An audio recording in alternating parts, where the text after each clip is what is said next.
नमस्कार, आप देख रहे हैं स्पेशल रिपोर्ट न्यूज रूम से। आपके साथ मैं हूं अंजना ओम कश्यप। कोरोना ने कहर बरपा रखा है राजधानी दिल्ली में। इसकी पूरी कवरेज हम आपको दिखाएंगे, लेकिन शुरुआत उन बच्चों की बात से जिनके हाथों में किताब कॉपी होनी थी, लेकिन कोरोना के इस वक्त में वो मेहनत मजदूरी करने को मजबूर हैं। मिड डे मील तक उनकी छीन ली गई है। स्कूल बंद है ना, कोरोना की वजह से खाने को कुछ नहीं है, इसलिए हम दुकान लगा के रात के खा रहे। बंदी में मिला है चावल? ना, नहीं मिला है। पैसा मिला है? पैसा भी नहीं मिला।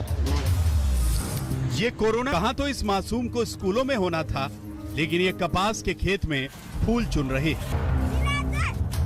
इस मासूम लड़की की तरह ही तमाम बच्चे कोरोना काल में आर्थिक संकट में इसी तरह अपने परिवार वालों के साथ मेहनत मजदूरी कर रहे हैं। इसकी वजह से गरीब घरों के बच्चे खेतों में काम करने के लिए मजबूर हैं। वो दिन भर काम करते हैं, उनके मुंह से प्रोटीन युक्त खाने का निवाला भी छिन। पुणे शाळेत आहे जिल्हा परिषद। मग तुला काय काय भेटते शाळेत? धान्य, तांदूळ, मसूरची डाळ, तांदूळ, मसूरची डाळ, हरभरे, अजून बरबटी। मग पुरते का महिनाभर? हे तू काय करून राहिली आता?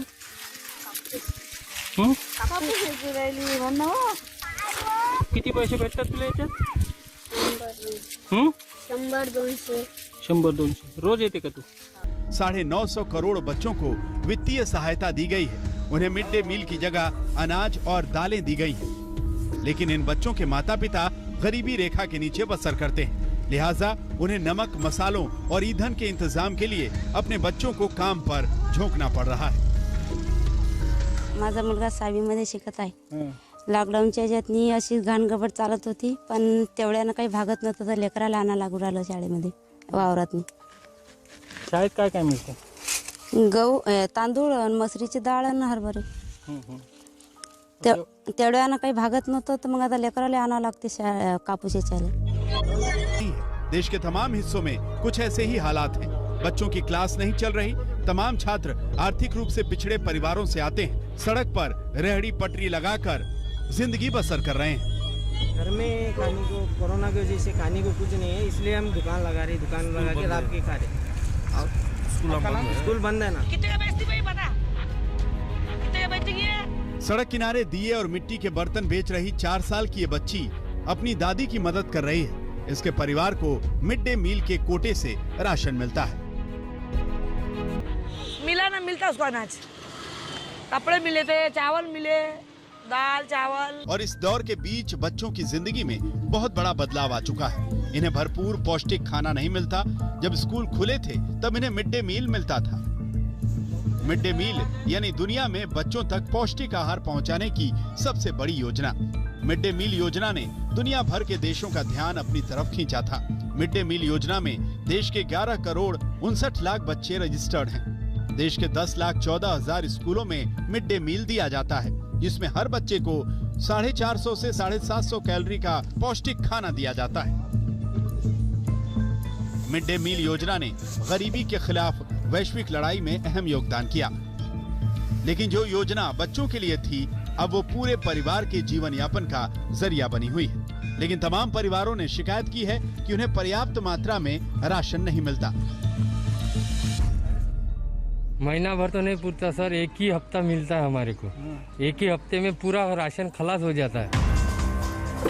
पूरब से पश्चिम तक और उत्तर से दक्षिण तक देश भर में मिड डे मील का यही हाल है। ये नजारा झारखंड के पलामू का है। बच्चे रोजाना के पौष्टिक भोजन से दूर हैं। राशन भी इन्हें पर्याप्त रूप से नहीं मिल पा रहा। बंदी में मिला है चावल? ना, नहीं मिला। नहीं मिला है। पैसा मिला है? पैसा भी नहीं मिला। नहीं। पंजाब में भी कुछ यही हाल है। मिड डे मील के लाभार्थियों का कहना है कि उन्हें पोषण के लिए पर्याप्त अनाज बिल्कुल भी नहीं मिलता। ਕੱਲੇ ਚਾਵਲ ਕਣਕ ਨਾਲ ਤਾਂ ਨਹੀਂ ਗੁਜ਼ਾਰਾ ਹੁੰਦਾ, ਹੋਰ ਵੀ ਸਾਨੂੰ ਚੀਜ਼ਾਂ ਚਾਹੀਦੀਆਂ ਨੇ, ਜਿਵੇਂ ਕਿ ਦੁੱਧ ਵਗੈਰਾ, ਹੋਰ ਬਹੁਤ ਚੀਜ਼ਾਂ ਹੁੰਦੀਆਂ ਬੱਚਿਆਂ ਦੇ ਖਾਣ ਪੀਣ ਵਾਲੀਆਂ, ਸਾਨੂੰ ਉਹ ਸਾਰੀਆਂ ਚਾਹੀਦੀਆਂ। ਕੱਲੇ ਚੌਲਾਂ ਨਾਲ ਤੇ ਉਹਦੇ ਨਾਲ ਤਾਂ ਨਹੀਂ ਹੁੰਦਾ ਬੱਚਿਆਂ ਦਾ। देश के तमाम बच्चों के लिए अच्छे खाने का मतलब तभी तक था जब तक वो स्कूल में थे, लेकिन महामारी ने उन्हें उनके मनपसंद भोजन से महरूम कर दिया। आज तक ब्यूरो।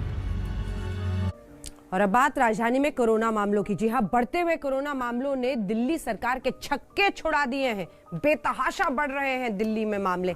ऐसे में सरकार अपनी तरफ से तमाम कोशिशों का दावा कर रही है, केंद्र सरकार मदद कर रही है, लेकिन इन सब के बीच तलवार लटक रही है और ज्यादा पाबंदियों की दिल्ली वालों पर। कम्युनिटी ट्रांसफर समझिए या न समझिए, मतलब की बात सिर्फ इतनी है कि दिल्ली में कोरोना संक्रमण का खतरा खतरनाक स्तर पर है। हालात और संक्रमण के हालिया उछाल ने सरकार और स्वास्थ्य से जुड़ी तमाम एजेंसियों के पसीने छुड़ा दिए। रोजाना नए संक्रमण और कोरोना से होने वाली मौत के आंकड़े पिछले तमाम रिकॉर्ड तोड़ रहे हैं। ऐसे में दिल्ली सरकार ने पाबंदियों की नई लिस्ट तैयार की है और इसे केंद्रीय गृह मंत्रालय की मंजूरी भी मिल गई है। हालांकि लोगों की घबराहट को देखते हुए दिल्ली सरकार ने पाबंदियों को लॉकडाउन का नाम नहीं दिया है। दिल्ली में अब शादी समारोह में सिर्फ 50 लोगों को शामिल होने की इजाजत दी है। अनलॉक में ये सीमा 200 कर दी गई थी। कंटेनमेंट जोन को जरूरत के हिसाब से पूरी तरह सील किया जा सकता है। कोरोना प्रोटोकॉल का उल्लंघन पाए जाने पर बाजार बंद किए जा सकते हैं। इसके अलावा दिल्ली हाईकोर्ट ने घाटों पर छठ पूजा की इजाजत नहीं दी। छठ पूजा को इसको थोड़ा सा समझने की आवश्यकता है। एक पॉन्ड में 50-100 लोग इकट्ठे खड़े होते हैं और पानी जैसे 50-100 में से अगर 5 लोग पॉजिटिव हैं तो 100 में से जो बाकी 95 वो भी पॉजिटिव हो जाएंगे, तो इसके फैलने का बहुत डर है। राजधानी में ये नौबत कैसे आई, इसके लिए आंकड़ों पर गौर करना होगा। लॉकडाउन खत्म होने के बाद 4 महीनों तक दिल्ली में कोरोना संक्रमण के आंकड़े कई बार घटे और बढ़े, लेकिन अक्टूबर के आखिरी हफ्ते से रफ्तार पकड़ने के बाद कोरोना वायरस ने जो खतरनाक शक्ल अख्तियार की वो अब तक नहीं देखी गई थी। 10 नवंबर को दिल्ली में 7,830 नए मरीज दर्ज हुए, जबकि 83 लोगों की मौत हो गई। 11 नवंबर को नए मरीजों का अब तक का सबसे ज्यादा आंकड़ा 8,593 पर दर्ज हुआ, जबकि 12 नवंबर को दिल्ली में कोरोना से मौत का अब तक का सबसे बड़ा आंकड़ा 104 दर्ज हुआ। 13 और 14 नवंबर को नए मरीजों का आंकड़ा 7,000 से ऊपर रहा, जबकि मौत का आंकड़ा भी 90 से ऊपर रहा। 15 और 16 नवंबर को मरीजों की तादाद 3,000 के आसपास हो गई, लेकिन मौत का आंकड़ा 90 से ऊपर ही रहा। यानी मंगलवार को फिर से नए मरीजों की तादाद 6,000 से ऊपर और मौत का आंकड़ा 99 दर्ज हुआ। होम आइसोलेशन में ही लोगों को ठीक हो रहे हैं और 26,000 लोग बहुत अच्छे से होम आइसोलेशन में रह रहे हैं। इसके अलावा हमारे पास में अभी 16,000 के करीब बेड्स हैं, जिनमें से 50% खाली हैं, जो कोविड बेड्स हैं। इसके अलावा आईसीयू हैं। आईसीयू करीब 90% ऑक्यूपाई हो गए थे और हमें चिंता हुई थी कि अब इसको क्या करना है। तो बहुत अच्छे से प्रीएम्प्ट करते हुए मुख्यमंत्री जी ने केंद्र सरकार से बात की और केंद्र सरकार हैज बीन काइंड इनफ कि वो हमें अब 750 बेड्स। ऐसे हालात के बीच भी दिल्ली में राजनीति की गुंजाइश बनी हुई है। बीजेपी केजरीवाल सरकार पर कोरोना से निपटने में लापरवाही बरतने का ठीकरा भी फोड़ रही है। दूसरी ओर छठ पूजा पर पाबंदी को लेकर भी दिल्ली सरकार को ही घेर रही है। आपके साप्ताहिक बाजार खुले हैं, आप स्वयं अभी वेडनेसडे को सारे रेस्टोरेंट्स 24/7 खोलने की अनुमति दे रहे हो और छठ को बैन कर दे रहे हो, बोल रहे हो छत पे छठ करो। अरे भैया, छठ घाटों को स्वच्छ करके छठ होता है, जल के किनारे छठ होता है, छत पे छठ नहीं होता है। आप मुझे बता दीजिए कि कब केंद्र की गाइडलाइन से अलग जाके हमने फैसला लिया है। एक उदाहरण आप दे दीजिए मुझे।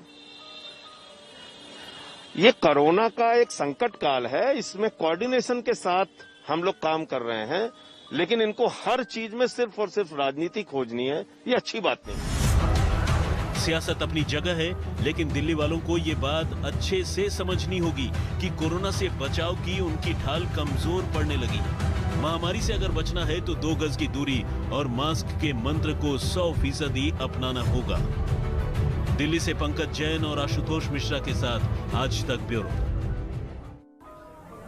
दिल्ली में जो रहते हैं लगभग सभी लोग जान रहे हैं कि दिल्ली में कोरोना के मामले किस तरह से बेतहाशा बढ़ रहे हैं। बावजूद इसके लापरवाही दिख रही है। बाजारों में, सड़कों पर हमारे तमाम सहयोगी अलग अलग जगहों पर पहुंचे हैं रियलिटी चेक में। दिल्ली वालों ने कोरोना को काफी हल्के में लिया। पानी नाक से ऊपर जाता दिखा तो दिल्ली सरकार एक्शन में आ गई। भीड़ भाड़ वाले बाजारों में कोरोना प्रोटोकॉल सख्ती से लागू कर तस्वीर हम आपको दिखाएं सदर बाजार से। मध्य दिल्ली के बीच ये इलाका पुरानी दिल्ली को जोड़ता है और त्योहारी मौसम बीतने के बाद भी बाजारों की जो भीड़ है वो खत्म नहीं हुई है। भीड़ इस कदर है, इससे पता चलता है कि सोशल डिस्टेंसिंग यहाँ नाम मात्र की है, लेकिन व्यवस्था यहाँ पर है। लोग अगर आ जा रहे हैं तो व्यवस्था भी है। सबसे पहले पुलिस की ओर से व्यवस्था दिखाते हैं। इस तरफ दिल्ली पुलिस के जो हैं जवान वो यहाँ पर हैं। यहाँ पर जो लोग हैं जो नियम तोड़ते हैं उन्हें पकड़ के लाया जाता है और उनका चालान किया जाता है। 500 रुपए का चालान है मास्क न पहनने वालों पर, उनका यहाँ चालान होता है। 20-25 चालान हम रोज कर रहे हूँ, मैं खुद कर रहा हूँ, हमारे से और हैं तो कई टीमें लगी हुई हैं यहाँ पे। अवेयरनेस की कमी दिखाई देती है लोगों में। कमी है, अभी कमी है। उनको आप समझाते हैं कि इतने बड़े मार्केट में आ रहे हैं, भीड़ में आ रहे हैं। जिसका नाक खुला होता है उसको हम वार्निंग देके उसको समझा देते हैं।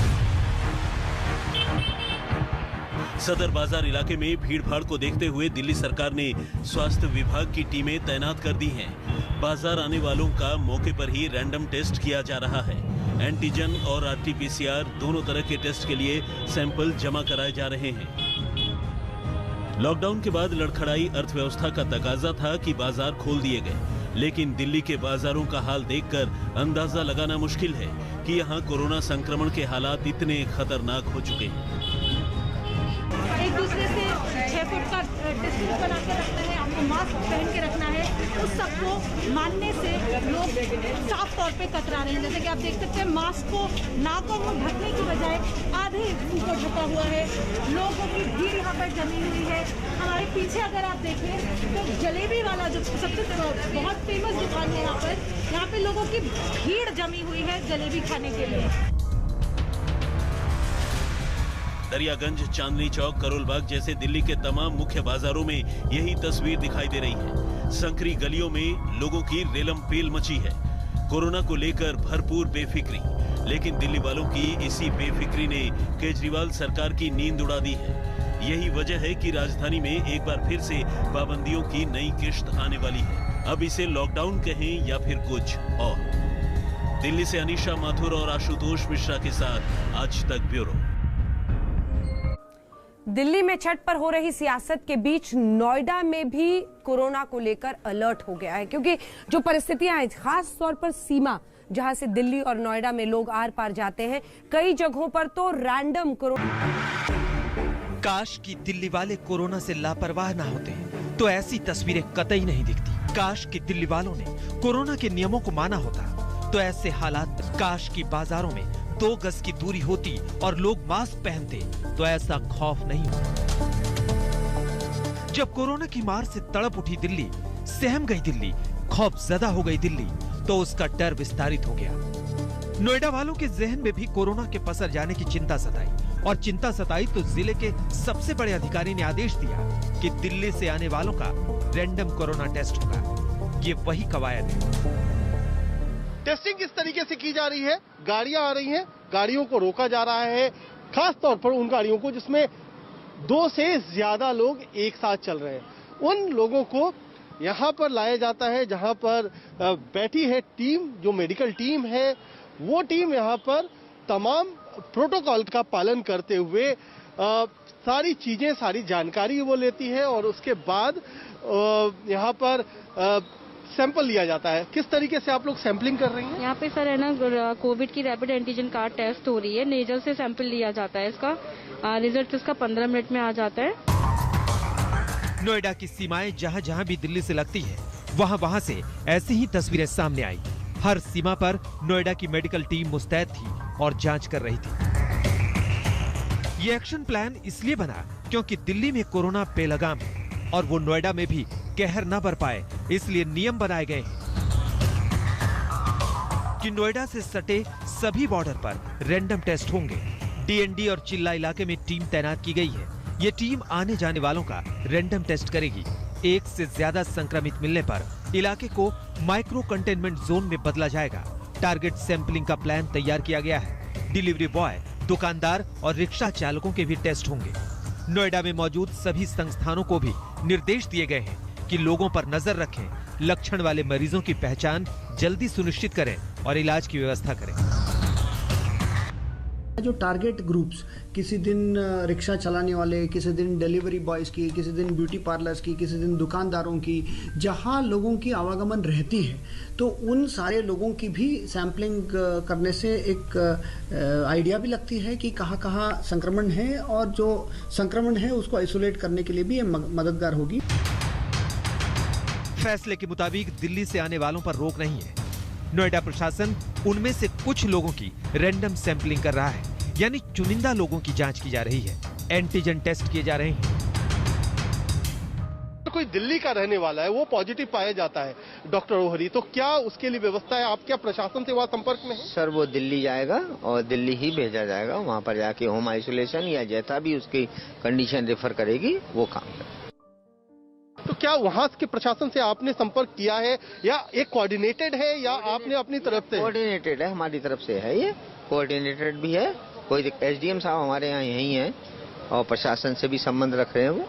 एहतियात के तौर पर उठाए गए ये कदम जरूरी इसलिए भी है क्योंकि त्योहार के दिनों में लोगों की आवाजाही और बढ़ी है। इस समय नोएडा में 1200 से ज्यादा एक्टिव केस। रैंडम सैंपलिंग के जरिए प्रशासन की कोशिश है कि ज्यादा जांच कर संकट को किसी तरह बढ़ने से रोका जाए।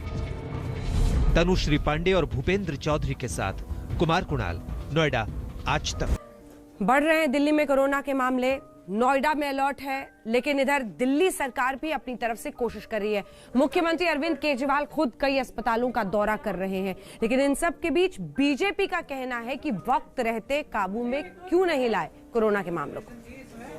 दिल्ली सरकार के जितने हॉस्पिटल्स हैं उनमें हमें उम्मीद है कि अगले कुछ दिनों के अंदर 663 आईसीयू बेड्स टोटल, जो 238 जीटीबी के हैं वो मिला के 663 आईसीयू बेड्स हम लोग अगले कुछ दिनों में बढ़ा देंगे। तो हालात बिगड़ गए हैं और बहुत भयानक बिगड़े हुए हैं, इसीलिए मुख्यमंत्री केजरीवाल खुद ही हालातों को संभालने में लगे हुए हैं। लेकिन बीजेपी को लगता है कि अरविंद केजरीवाल ने देर कर दी, उन्होंने समय रहते किसी तरह के कोई इंतजाम नहीं किए। ये दोगलापन क्यों है? Why this is double standard?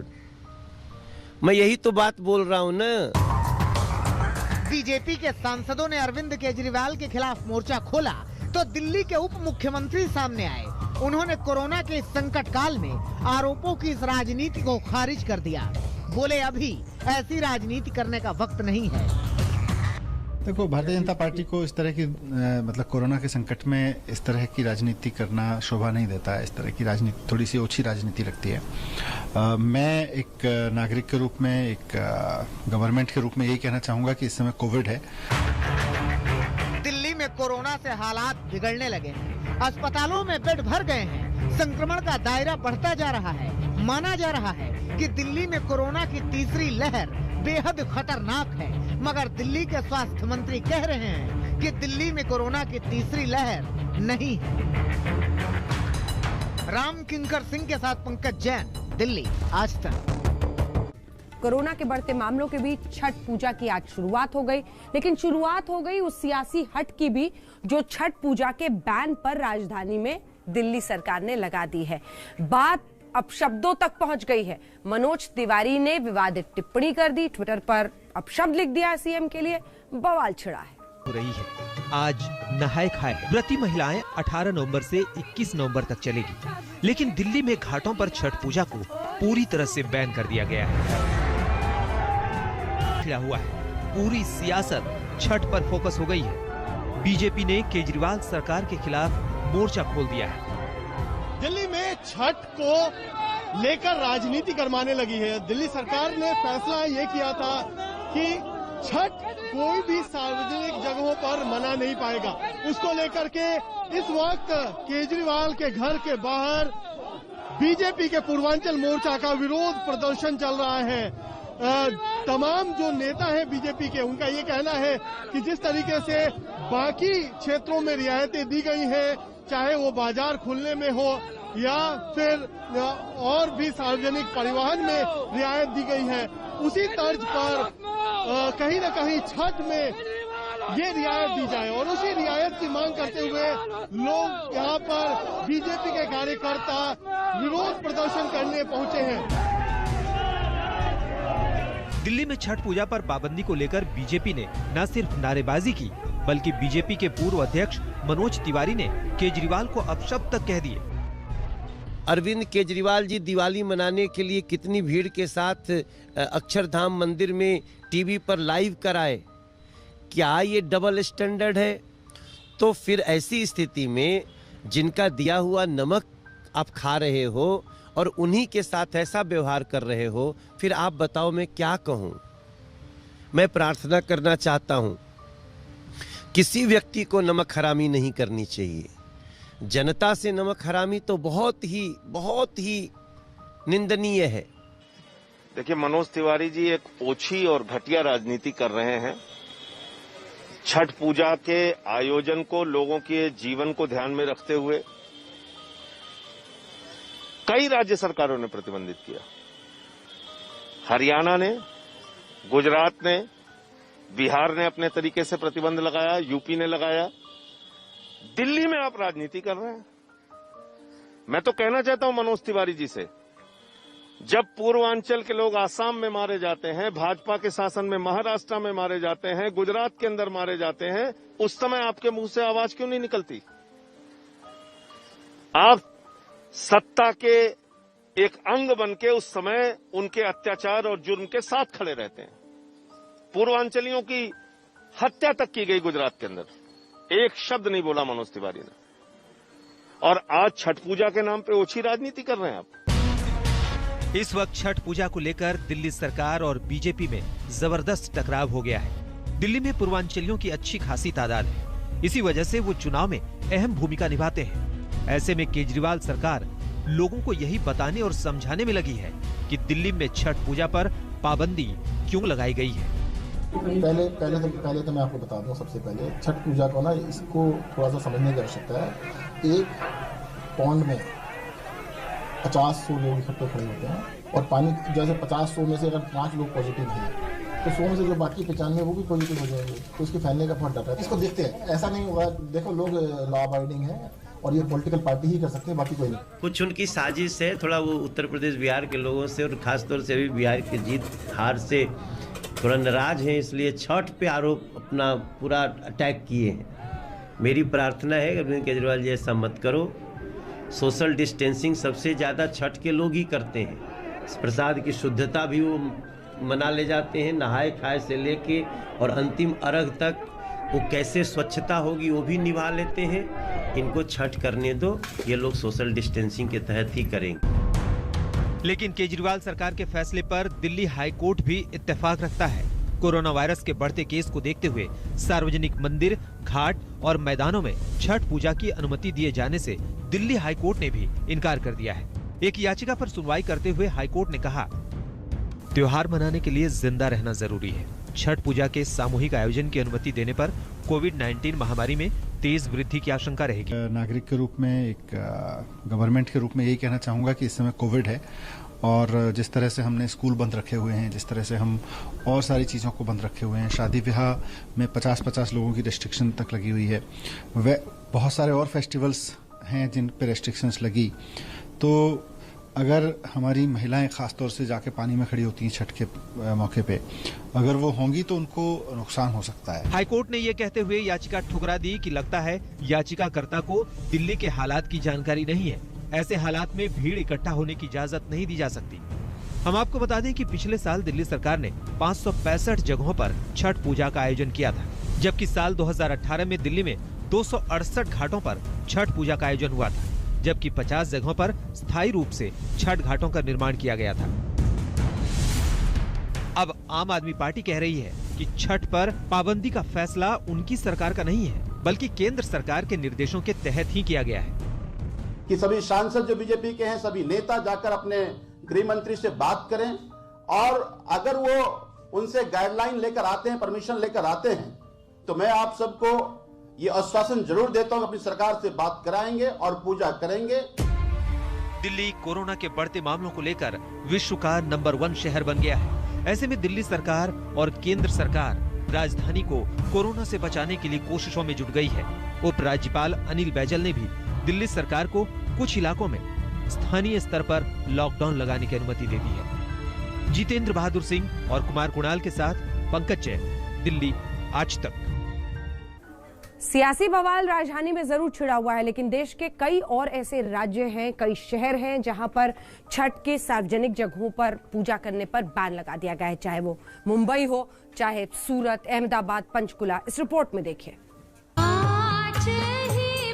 Bar corona का साया है। वैदिक काल से चले आ रहे इस महापूजन पर देश के कई हिस्सों में कोरोना के बढ़ते मामलों की वजह से ब्रेक लग गया है। कई राज्य सरकारों ने सार्वजनिक जगहों पर छठ के आयोजन पर रोक लगा दी है। देश की आर्थिक राजधानी मुंबई में उद्धव सरकार और बीएमसी ने ये फैसला लिया है कि मुंबई में कहीं भी सार्वजनिक जगहों पर छठ पूजा का पर्व नहीं मनाया जाएगा, चाहे वो समुद्र तट हो या नदी या फिर तालाब किनारे, सभी जगह छठ पूजा पर रोक लगाई गई है। लेकिन बीजेपी इस पाबंदी को लेकर भड़की हुई है। छठ पूजा को अनुमति नकारने वाले शिवसेना की मुंबई महानगर पालिका और शिवसेना का राज्य सरकार का भारतीय जनता पार्टी कड़ा निषेध करती है। मैंने स्वयं छठ पूजा के लिए मुख्यमंत्री जी के पास बहुत समय के पहले अनुमति मांगी थी, लेकिन आइन दीपावली में वक्फ बोर्ड का किराया करोड़ों रुपए से बढ़ाया, मंदिर सबसे देरी से खुलवाए और अब छठ पूजा को भी अनुमति नकारी है। मुझे लगता है कि ये हिंदू समाज विरोधी सरकार और मुंबई महानगर पालिका काम कर रही है। 25 वर्षों से लगातार हर वर्ष जुहू बीच पे जाकर के सामूहिक रूप से, सार्वजनिक रूप से छठ का आयोजन करता रहा हूँ और खुद भी छठ का त्योहार करता रहा हूँ अपने परिवार के साथ। लेकिन इस बार जब कोरोना की महामारी और पूरी एक वैश्विक महामारी की जबरदस्त मार पड़ी है, उसका जबरदस्त प्रभाव पड़ा हुआ है पूरी दुनिया में, खासकर मुंबई में, तब मैंने आज एक आह्वान किया है और फैसला किया है कि मैं इस बार जुहू बीच पे नहीं जाना चाहूंगा और मैं नहीं चाहूंगा कि सार्वजनिक रूप से छठ पूजा का आयोजन किया जाए, क्योंकि छठ पूजा के आयोजन में बड़े पैमाने पर लोग आते हैं, एक दूसरे से मिलते हैं, एक दूसरे से गले मिलते हैं और ऐसे में अगर कोरोना का प्रभाव बढ़ा, संक्रमण बढ़ा तो बिना वजह छठ पूजा को लोग बदनाम कर देंगे और ये मुंबई के लिए भी एक अच्छी बात नहीं होगी। हम आपको बता दें कि मुंबई में बीएमसी ने छठ पूजा को लेकर कुछ गाइडलाइंस भी जारी की हैं। अगर कोई आर्टिफिशियल झील या तालाब बनाकर छठ पूजा करना चाहता है तो वो कर सकता है, लेकिन वहाँ पुलिस का सख्त पहरा होगा। इन आर्टिफिशियल झीलों पर मेडिकल टीम भी तैनात होगी और हर श्रद्धालु का कोरोना टेस्ट जरूरी है। सिर्फ महाराष्ट्र ही नहीं, गुजरात में भी छठ पूजा पर पाबंदी लगाई गई है। यहाँ अहमदाबाद और सूरत में रहने वाले उत्तर भारतीयों के संगठनों ने लोगों से अपील की है कि कोरोना के चलते नदियों और तालाबों के किनारे छठ पूजा न मनाएं। इसी तरह पश्चिम बंगाल में भी कोरोना को देखते हुए छठ पूजा के लिए गाइडलाइंस जारी कर दी गई हैं। कलकत्ता हाईकोर्ट ने कहा है कि किसी भी तालाब या नदी के किनारे भीड़ इकट्ठा न हो। अब परिवार के 2 लोग ही किसी तालाब या नदी के किनारे जा सकते हैं और जो लोग घाटों पर जा रहे हैं उन्हें कोविड-19 के सख्त नियमों का पालन करना होगा। कोलकाता में 2 बड़ी झीलें हैं, रविंद्र सरोवर और सुभाष सरोवर। इसके अलावा हरियाणा देखते हुए पाबंदी लगाई गई है। हरियाणा में पंचकुला के डिप्टी कमिश्नर ने ये निर्देश जारी किए हैं। की बार किसी भी सार्वजनिक स्थान पे छठ पूजा घाट पे पर्व मनाने की अनुमति नहीं है, क्योंकि आज के दिन संक्रमण फिर बढ़ रहा है, रोजाना नए केस आ रहे हैं, तो हम जन सुविधा के मद्देनजर पब्लिक इंटरेस्ट में हमें ये अनुमति डिक्लाइन करनी को देखते हुए छठ पूजा के लिए गाइडलाइंस जारी की गई हैं। इस दौरान सुरक्षा के कड़े निर्देश दिए गए। अपर मुख्य सचिव गृह अवनीश कुमार अवस्थी ने निर्देश जारी करते हुए कहा है कि पूजन स्थलों पर सोशल डिस्टेंसिंग का पालन, सभी कार्यक्रमों में 2 गज की दूरी और मास्क का इस्तेमाल जरूरी है। अवनीश कुमार ने कहा कि कोरोना के नियमों का पालन करवाने की जिम्मेदारी कार्यक्रम आयोजक की होगी। साथ ही ये भी कहा गया है कि महिलाओं को प्रेरित किया जाए कि वो छठ का पर्व घर पर ही मनाएं। हम आपको बता दें कि बिहार की 79,49,853 आबादी बिहार से बाहर रहती है, जिसमें दिल्ली में 11,47,717 और मुंबई में 6,31,269, उत्तर प्रदेश में 11,21,436, हरियाणा में 4,24,539, गुजरात में 4,02,876 और झारखंड में 14,858 बिहार के लोग रहते हैं। देश में इस दफा छठ पूजा पर वो रौनक शायद न दिखे जो हर साल दिखाई देती है, क्योंकि कई राज्यों ने छठ पूजा पर पाबंदी लगाई है, तो कई राज्यों ने शर्तों के साथ छठ पर्व को मनाने की छूट दी है। हरियाणा में छठ पूजा को लेकर कहा गया है कि सार्वजनिक जगहों पर पंजाब में कोरोना नियमों के तहत छठ मनाने की अनुमति दी गई है। दिल्ली में यमुना किनारे छठ पूजा पर पाबंदी है। गुजरात में पाबंदी नहीं है, लेकिन लोगों को घरों पर रहने की सलाह दी गई है। मुंबई में बीच, तालाब या नदी किनारे कोई छठ नहीं मना सकता है। यूपी में घाट तैयार हैं और कोविड नियमों के साथ छठ मनाने की इजाजत है। बिहार में भी गाइडलाइंस जारी की गई हैं। झारखंड में सभी जलाशयों के नजदीक कार्यक्रमों पर पाबंदी है। पश्चिम बंगाल में छठ पूजा पर रोक है। ओडिशा में भी छठ पर पाबंदी लगाई गई है। झारखंड सरकार ने भी कोरोना संकट के चलते सार्वजनिक तौर पर छठ का पर्व मनाने की इजाजत नहीं दी है। तो इस तरह से राज्य दर राज्य छठ के महापर्व पर कोरोना का साया छाया रहेगा और छठ का त्योहार भी सुना ही जाएगा। आज तक ब्यूरो। और छठ पर्व में शामिल होने के लिए अब आइए आपको लिए चलते हैं बिहार। 4 दिन की पूजा होती है। आज नहाय खाए का दिन है। घाटों पर जबरदस्त रौनक है। देखिए, पूजा की तैयारियां हो चुकी हैं, क्योंकि आज से छठ का 4 दिन वाला महापर्व शुरू हो चुका है। पटना से लेकर बेगूसराय तक, कटिहार से मुंगेर और औरंगाबाद से गया तक बिहार में छठ पूजा पर घाट सज चुके हैं। महिलाओं ने नहाय खाए के बाद महाव्रत का पर्व शुरू कर दिया। कहते हैं कि नहाय खाए आखिर होता क्या है। नहाय खाए के दिन सबसे पहले घर की सफाई की जाती है। खाना और प्रसाद बनाने के लिए मिट्टी का नया चूल्हा बनाया जाता है। छठ व्रती नदियों के घाटों और तालाबों के किनारे परिवार समेत जाकर स्नान और पूजा अर्चना के साथ नहाय खाए की रस्म को पूरा करते हैं। इसके बाद छठ व्रती स्नान कर सात्विक भोजन ग्रहण कर व्रत की शुरुआत करते हैं। क्योंकि इस दफा छठ पूजा पर भी कोविड-19 का साया है, इसीलिए बिहार में छठ पर्व मनाया तो जा रहा है, लेकिन इसके लिए काफी गाइडलाइंस भी जारी की गई हैं। बिहार में लोगों से अपील की गई है कि लोग घाट, नदियों और तालाब पर कम से कम जाएं। बिहार में भी इस दफा छठ पूजा पर ना तो किसी मेले का आयोजन है, ना जागरण या किसी प्रकार का सांस्कृतिक कार्यक्रम किया जाएगा।